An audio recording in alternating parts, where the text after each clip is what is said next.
64واں زبور، محافظت کے لیے درخواست۔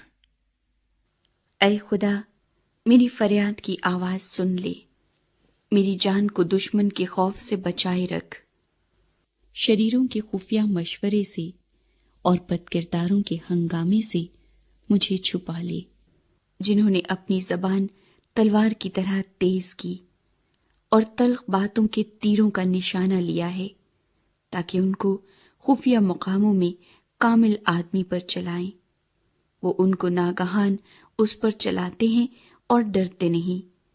وہ برے کام کا مصمم ارادہ کرتے ہیں، وہ پھندے لگانے کی صلاح کرتے ہیں۔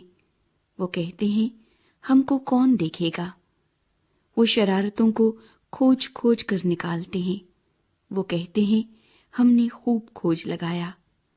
ان میں سے ہر ایک کا باطن اور دل عمیق ہے، لیکن خدا ان پر تیر چلائے گا۔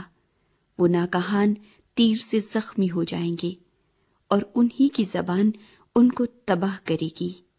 جتنے ان کو دیکھیں گے سب سر ہلائیں گے، اور سب لوگ ڈر جائیں گے اور خدا کے کام کا بیان کریں گے اور اس کے طریقے عمل کو بخوبی سمجھ لیں گے۔